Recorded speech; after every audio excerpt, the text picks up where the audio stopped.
நான் தான் உங்களுக்கு ஓட்டு போட மாட்டேன். 9 பேர் ஓட்டு போட்டுடுறாங்க. இப்போ கேட்றீங்களா, விருப்பமா இருக்குதா, கொள்கை பிடிச்சிருக்குதா அப்படின்னு? திமுகவுக்கு ஓட்டு போடவே விருப்பம் இல்லாதவங்க பேரெல்லாம் இஷ்டத்துக்கு எழுதி சேர்த்து யார் யார்கிட்டயோ எப்படியோ கையெழுத்து வாங்கி திமுக உறுப்பினரா சேர்த்துட்டதா ஊபிக்கள் கணக்கு காட்டுற வீடியோ இப்போ வைரலா பரவி இருக்கு. நான் தான் உங்களுக்கு ஓட்டு போட மாட்டேன். 9 பேர் ஓட்டு போட்டுடுறாங்க. இப்போ கேட்றீங்களா, விருப்பமா இருக்குதா, கொள்கை பிடிச்சிருக்குதா அப்படின்னு?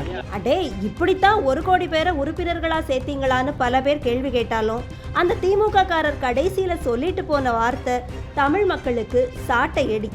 யார் என்ன சொன்னா என்ன, கடைசியில எல்லாமே காசு தாங்க, காசு கொடுத்தா ஓட்டுதான்னு அவர் கருத்து சொல்லி இருக்கிறது உண்மையாகணுமா பொய்யாகணுமான்னு தமிழ் மக்களே யோசனை பண்ணி முடிவு பண்ணுங்கன்னு சமூக சிந்தனையாளர்கள் எல்லாம் பதில் சொல்லி இருக்காங்க.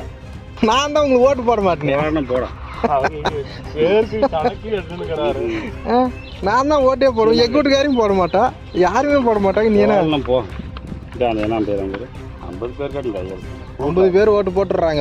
இப்போ நீ ஆளு அவ்வளோ வாண்டடே ஏன் சேர்த்துற, கேட்டு சேர்த்தணும்ல. சேர்றீங்களா, விருப்பமா இருக்குதா, கொள்கை பிடிச்சிருக்குதா அப்படின்னு? அதெல்லாம் அப்படி கேட்கறது ஏ பின்னே எப்படி ஓட்டு போடுறது, ஆட்சிக்கு வர்றது? அதெல்லாம் வந்து அப்படி கேட்கறது போடுறோம். 3 பங்கு வந்துடும்.